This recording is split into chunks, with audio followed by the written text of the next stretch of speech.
The first letter that Oberfeldwebel Hans Müller was allowed to write home from Camp Hearne, Texas, in September 1943, sat on the wooden table before him like a miracle he couldn't quite believe. The 22-year-old Panzer commander, captured during the Tunisia campaign, stared at the blank paper and fountain pen provided by his American captors, struggling to comprehend that he was actually permitted to contact his family in war-torn Germany.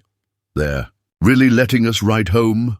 Müller whispered to his bunkmate, Feldwebel Klaus Weber, who was equally stunned by the Red Cross forms and writing materials distributed throughout their barracks. "The Amerikaner said we can write 2 letters and 4 postcards each month. This must be some kind of trick." These were battle-hardened veterans of the Wehrmacht and Luftwaffe, men who had been indoctrinated to believe that capture by enemy forces meant torture, forced labor, and probable death in concentration camps. They had been taught that democratic nations were decadent societies that would treat prisoners with the same brutality that characterized warfare on the Eastern Front. They had no way of knowing they were about to experience the most comprehensive prisoner of war program in military history, or that their letters home would provide German families with their first accurate glimpse of American society and fundamentally challenge Nazi propaganda about the nature of democratic civilization. If you want to discover more incredible stories of how World War II challenged preconceptions and changed lives forever, make sure to subscribe to our channel and hit that notification bell. Hauptmann Friedrich Richter stepped off the transport train at Camp Alva, Oklahoma, in August 1943, expecting to face the brutal imprisonment conditions that Nazi propaganda had promised awaited German soldiers captured by the barbaric Americans. Instead, the Luftwaffe pilot found himself confronting wooden barracks, recreational facilities, and American guards who treated him with professional courtesy that contradicted everything he had been taught about enemy behavior. The prisoner of war. Camps that housed over 400,000 German captives across the American homeland represented the largest and most humane detention program in military history. These facilities were constructed according to Geneva Convention standards that exceeded the treatment many German soldiers had experienced in their own military service, featuring adequate housing, medical care, and recreational opportunities that amazed prisoners accustomed to wartime deprivation. Camp Alva, like hundreds of similar facilities across the United States, housed approximately 3,000 German prisoners in conditions that provided individual bunks, heated barracks, shower facilities, and dining halls that served meals exceeding German military rations in both quantity and quality. The contrast with concentration camps and Soviet prison facilities created cognitive dissonance that challenged fundamental Nazi assumptions about American society. Oberfeldwebel Hans Müller arrived at Camp Hearne, Texas, carrying expectations of forced labor, starvation rations, and systematic brutality based on Wehrmacht briefings about Allied prisoner treatment. Instead, he discovered a facility that included libraries, educational programs, sports fields, and workshops where prisoners could learn trades and earn modest wages for voluntary work assignments. The American camp administration, led by experienced officers like Colonel James Mason at Camp Hearne, implemented policies that balanced security requirements with humanitarian treatment that reflected democratic values and Geneva Convention obligations. These commanders understood that proper prisoner treatment would encourage enemy surrender while demonstrating American moral superiority over Nazi ideology. The daily routine that prisoners experienced challenged their preconceptions about American efficiency and organization. Reveille at Zo 600 was followed by breakfast, work assignments or educational programs, lunch, afternoon activities, dinner and evening recreation that included movies, concerts, and social gatherings. This structured but humane schedule contrasted sharply with the chaos and brutality prisoners had expected. The work programs available to German prisoners included agricultural labor, construction projects, and manufacturing assignments that provided wages of 80 cents per day for voluntary participation. This compensation, while modest, enabled prisoners to purchase additional food, toiletries, and recreational items from camp canteens that offered consumer goods many Germans hadn't seen since before the war. The medical care provided to German prisoners exceeded treatment available to many American civilians, featuring qualified doctors, modern equipment, and pharmaceutical supplies that addressed both acute injuries and chronic conditions. Prisoners requiring specialized treatment were transferred to civilian hospitals, where they received care identical to that provided to American patients. The educational opportunities offered at American POW camps included English language instruction, vocational training, and university-level courses taught by qualified instructors recruited from local colleges and universities. These programs enabled prisoners to acquire skills and knowledge that would prove valuable during post-war reconstruction, while demonstrating American commitment to rehabilitation rather than punishment. The recreational facilities amazed German prisoners accustomed to military austerity and wartime shortages. Camp Herne featured multiple sports fields, a swimming pool, theater facilities, and workshops where prisoners could pursue hobbies and artistic interests. The camp newspaper, written and produced by prisoners, provided news and entertainment that maintained morale and intellectual engagement. The American guards who supervised daily operations generally treated German prisoners with respect and professionalism that reflected training, emphasizing humanitarian values and legal obligations. While security remained paramount, guard behavior demonstrated that democratic societies could maintain military effectiveness while adhering to moral principles that distinguished them from totalitarian regimes.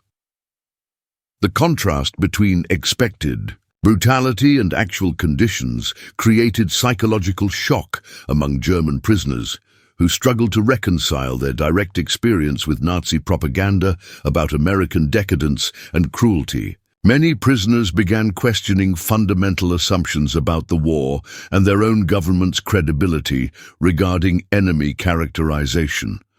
The administrative efficiency that characterized American POW operations impressed German military professionals who recognized organizational capabilities that exceeded Wehrmacht logistics and personnel management. The systematic approach to prisoner welfare demonstrated industrial and bureaucratic competence that challenged Nazi assumptions about democratic inefficiency.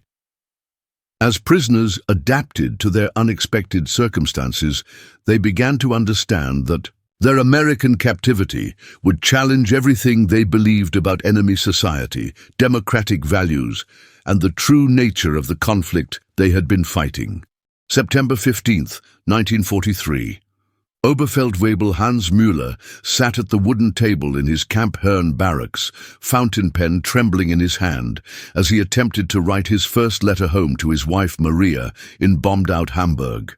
The blank Red Cross stationery seemed to mock his confusion as he struggled to describe conditions that contradicted everything both he and his family believed about American prisoner treatment.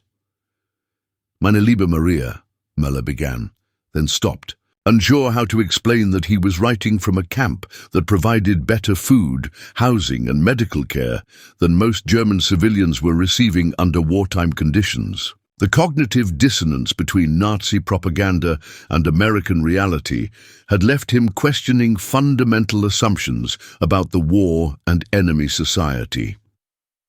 The censorship procedures that governed prisoner correspondence were explained by American officers who emphasized that letters would be reviewed for security information, but not altered or suppressed based on political content. This transparency amazed German prisoners accustomed to Wehrmacht censorship that routinely modified or destroyed mail to maintain morale and operational security. Hauptmann Friedrich Richter writing from Camp Alva to his parents in Munich, struggled with describing recreational facilities and educational programs that exceeded peacetime German standards. "The Americans have built us a swimming pool and theater," he wrote incredulously. "They provide university courses and pay us wages for work. I cannot understand their motivations for such treatment." The International Red Cross monitoring that supervised American POW operations ensured that prisoner mail represented genuine communication rather than forced propaganda. Swiss officials regularly inspected camps and interviewed prisoners privately, confirming that letters home reflected authentic experiences rather than coerced statements designed to influence German civilian morale. The volume of prisoner correspondence overwhelmed German postal systems that were already struggling with wartime disruption and Allied bombing campaigns. Letters from American POW camps began arriving in German communities where families had resigned themselves to never hearing from captured relatives, creating psychological impact that extended far beyond individual families. Feldwebel Klaus Weber wrote detailed descriptions of American abundance that challenged German understanding of wartime sacrifice and resource allocation. "They serve us meat every day," he told his brother in Berlin. "The camp store sells chocolate, cigarettes, and consumer goods we haven't seen in Germany since 1939. How can our enemies possess such abundance while fighting a global war?" The medical reports that prisoners included in their letters home provided German families with information about advanced American healthcare capabilities that exceeded European standards. Descriptions of surgical procedures, pharmaceutical treatments, and hospital facilities demonstrated technological and organizational capabilities that contradicted Nazi characterizations of American industrial primitiveness. The photographs that some prisoners were permitted to send home showed well-fed, healthy men engaged in recreational activities, educational programs, and meaningful work assignments. These images provided visual evidence that contradicted German propaganda about prisoner mistreatment, while demonstrating American material prosperity that seemed impossible during wartime. The educational achievements that prisoners described in their correspondence included English fluency, vocational certifications, and academic credits that would enhance post-war employment prospects. These opportunities represented investments in prisoner welfare that exceeded basic Geneva Convention requirements, while demonstrating American confidence in eventual victory and post-war reconstruction. The work assignments that prisoners described ranged from agricultural labor that supported American food production to manufacturing work that contributed to civilian industries. The wages, working conditions, and voluntary nature of these programs contrasted sharply with forced labor conditions that characterized German prisoner treatment in Soviet and some Allied facilities. The camp newspapers and cultural activities that prisoners described included German-language publications, musical performances, and artistic exhibitions that maintained cultural identity while demonstrating American respect for prisoner heritage. These programs reflected sophisticated understanding of psychological welfare that exceeded purely custodial approaches to prisoner management.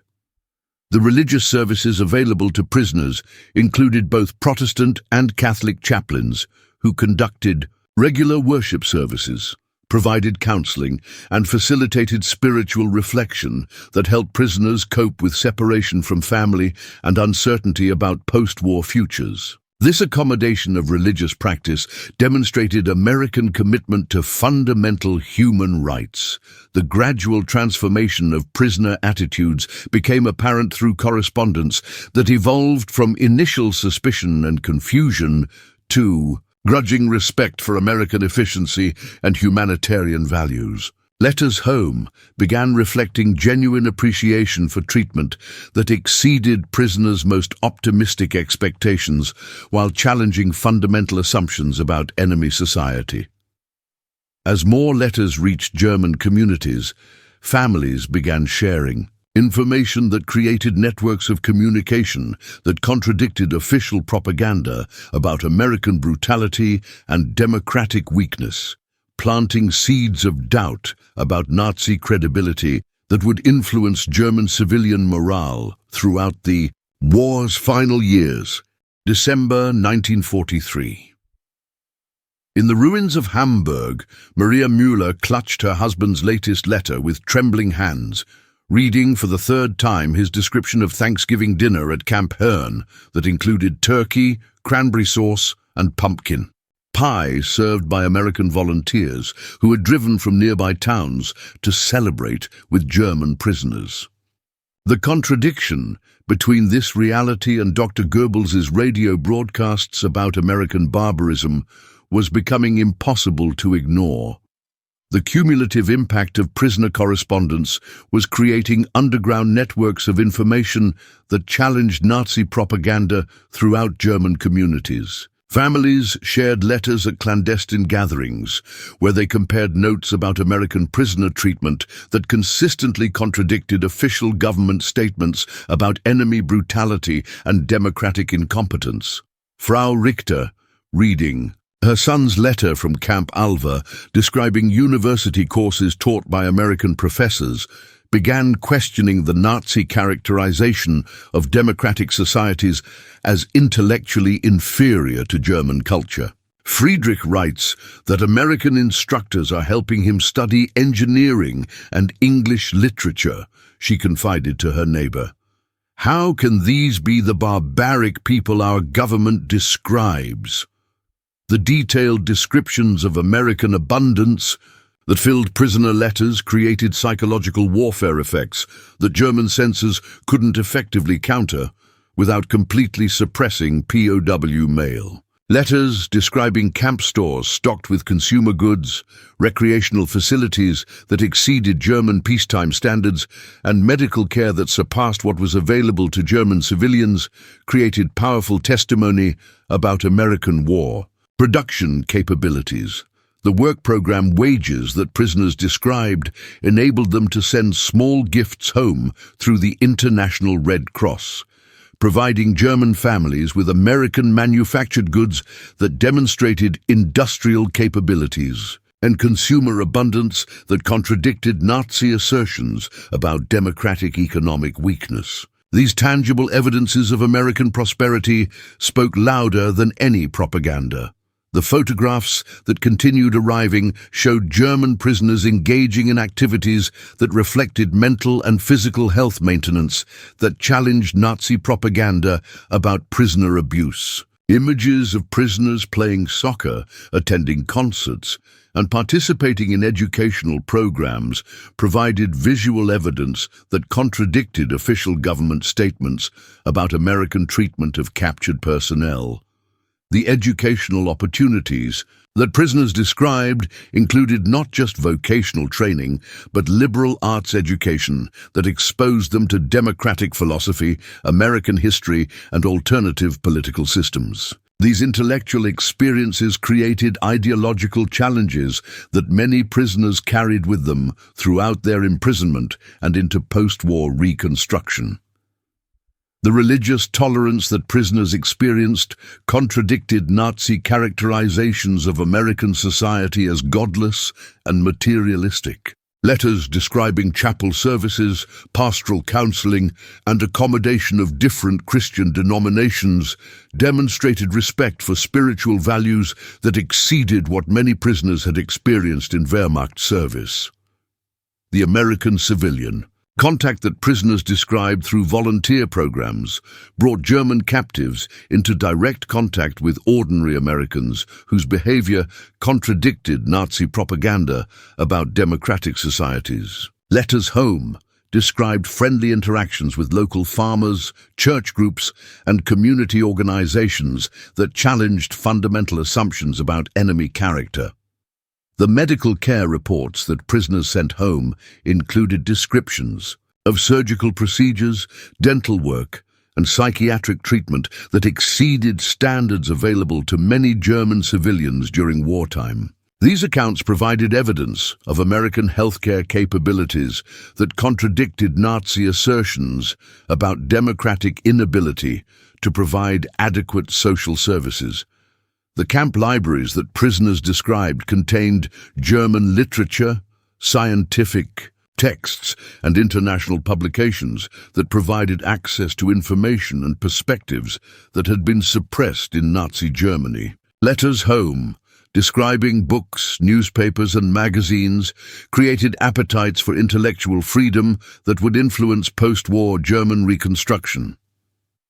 The gradual attitude changes that became apparent in prisoner correspondence reflected growing appreciation for democratic values that had been dismissed as weakness by Nazi ideology. Letters began expressing respect for American fairness, efficiency, and humanitarian treatment that challenged prisoners' fundamental political assumptions. The food quality and quantity that prisoners consistently reported exceeded wartime German rations, while demonstrating agricultural and logistical capabilities that suggested American war production advantages that contradicted German assumptions about prolonged conflict sustainability. These reports influenced German civilian morale as families compared American prisoner conditions with their own wartime hardships. The post-war planning that prisoners described included repatriation procedures, reconstruction assistance, and denazification programs that suggested American intentions toward Germany that contradicted Nazi propaganda about enemy plans for German destruction. These insights provided hope for reasonable post-war treatment that influenced German civilian attitudes toward continued resistance. As 1944 approached, the accumulated weight of prisoner correspondence was creating information networks that challenged Nazi credibility while providing German families with alternative perspectives on American society and democratic values that would prove crucial during post-war reconstruction and denazification efforts. Spring 1944. The letter that arrived at the Schneider household in Berlin contained news that would have been unthinkable just months earlier. Their son, Otto, captured at Anzio, was attending college classes at Camp McCain, Mississippi, and had been elected to the prisoner council that helped administer camp activities. Frau Schneider read the letter aloud to neighbors, who gathered weekly to share POW correspondence that painted an increasingly clear picture of American society.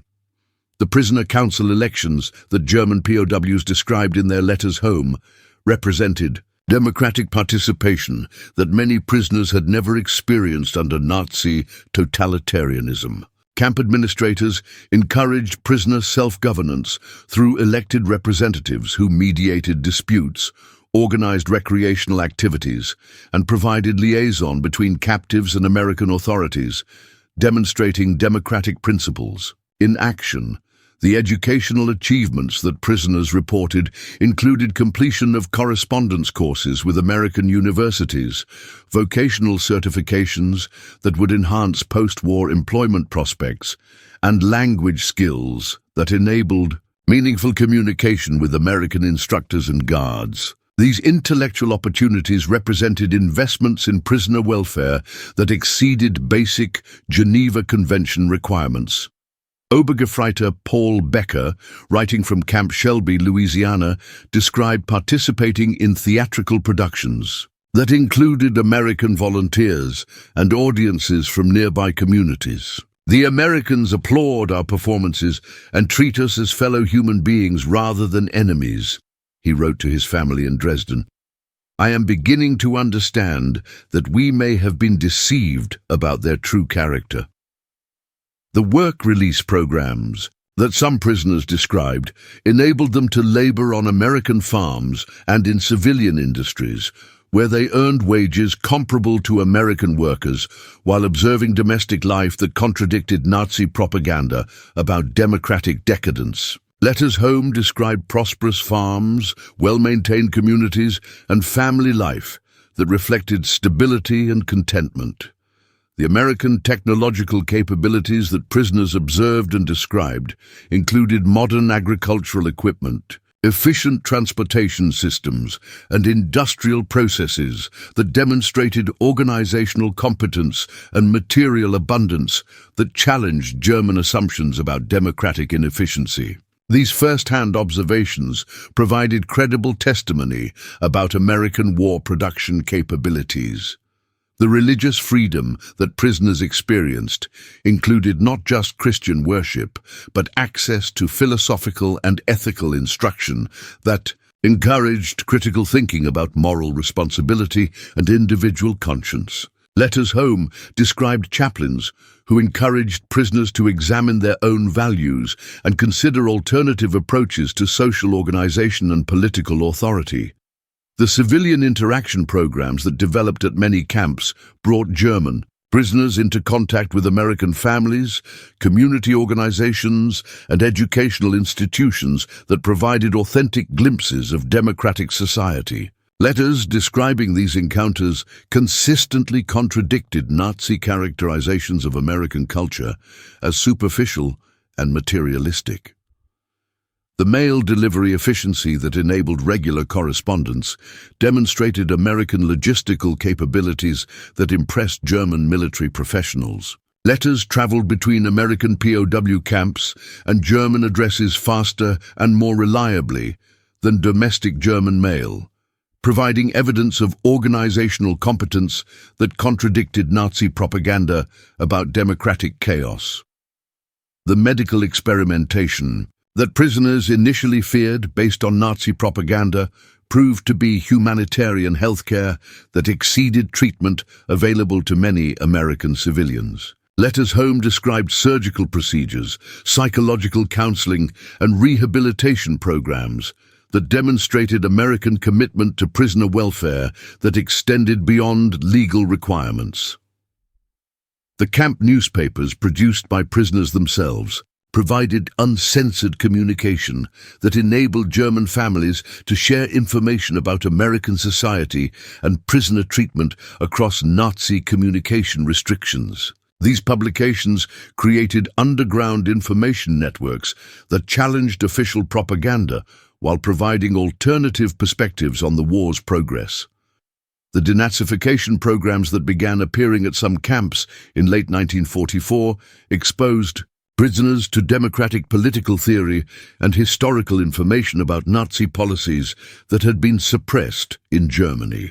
Letters home began reflecting critical examination of Nazi ideology that influenced family members who had never been exposed to alternative political perspectives.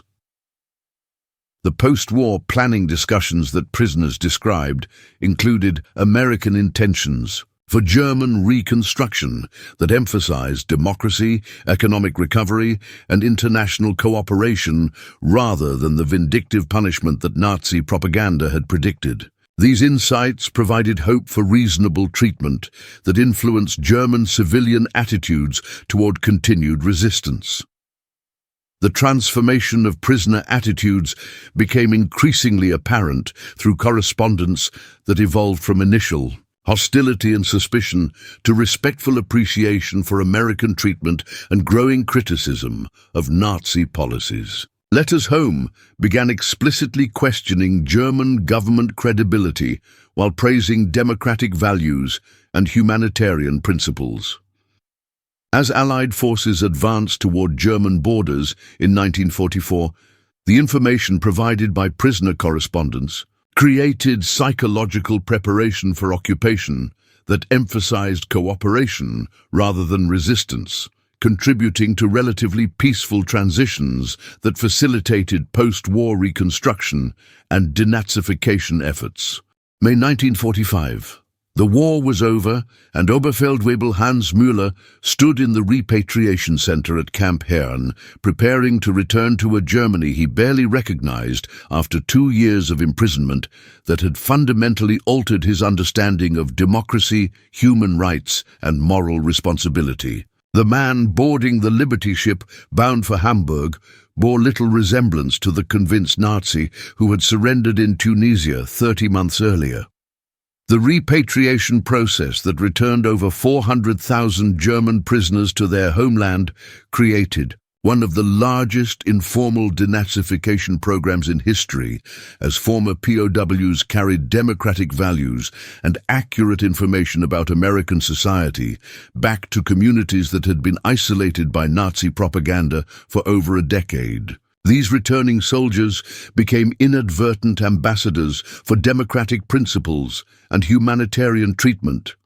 Müller's reunion with his wife Maria in bombed-out Hamburg revealed the psychological distance that imprisonment had created between former POWs and family members who had remained under Nazi influence throughout the war. His descriptions of American abundance, democratic participation, and humanitarian treatment seemed like fantasy to Germans who had experienced only hardship, propaganda, and totalitarian control.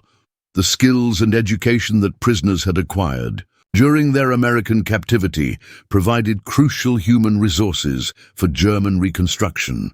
Former POWs returned home with English language fluency, vocational training, agricultural techniques, and organizational experience that proved invaluable during the challenging years of post-war recovery and democratic transition.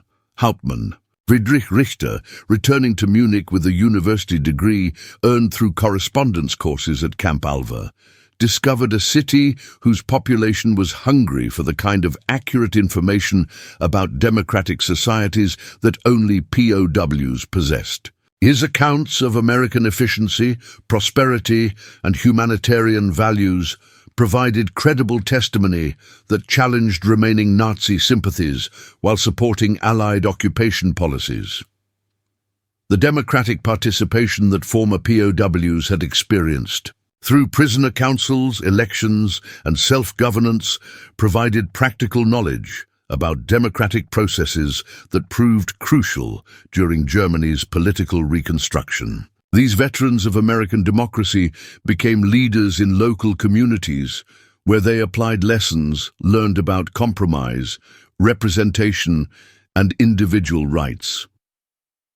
The work ethic and professional competence that prisoners had developed through American vocational programs created a skilled workforce that contributed to Germany's rapid economic recovery during the 1950s. The agricultural techniques, industrial processes, and organizational methods they had learned in American camps provided technological knowledge that enhanced German productivity and competitiveness. The religious and philosophical reflection that prisoners had experienced through American chaplains and educational programs influenced post-war German culture by reintroducing concepts of individual moral responsibility and ethical behavior that had been suppressed under Nazi ideology. Former POWs became advocates for human rights and democratic values in communities struggling with denazification. The international perspective that prisoners had gained through contact with American society enabled them to serve as cultural bridges during the occupation period and early Cold War years. Their understanding of American motivations and democratic principles facilitated cooperation between German civilians and Allied authorities while supporting NATO integration and European reconstruction. The correspondence networks that had connected POW families during the war evolved into informal communication systems that continued sharing democratic values and humanitarian principles throughout German society. Former prisoners and their families became advocates for international cooperation and peaceful conflict resolution that influenced German foreign policy development. The psychological transformation that imprisonment had created among former POWs reflected the power of humanitarian treatment and democratic education to overcome totalitarian indoctrination. These men returned home as living testimonies to the effectiveness of democratic values in changing hearts and minds through example rather than coercion. The economic prosperity that former POWs had observed in American society provided credible evidence that democratic systems could achieve material abundance while maintaining individual freedom. Their accounts of American consumer goods, technological capabilities, and social services influenced German expectations and supported market economy development during Reconstruction. The long-term impact of German POW experiences in America extended far beyond individual transformation to encompass fundamental changes in German political culture that supported successful democratization and international integration. The 400,000 former prisoners became inadvertent agents of democratic change who helped transform Germany from totalitarian enemy to democratic ally. The letters that had begun as simple communication between prisoners and families had evolved into vehicles for transmitting democratic values and humanitarian principles that would influence German society for generations. The truth had spread, and Germany would never be the same. If this incredible story of how prisoner treatment changed hearts and minds during World War II inspired you, make sure to subscribe to our channel for more amazing tales of how humanity triumphed over hatred and propaganda.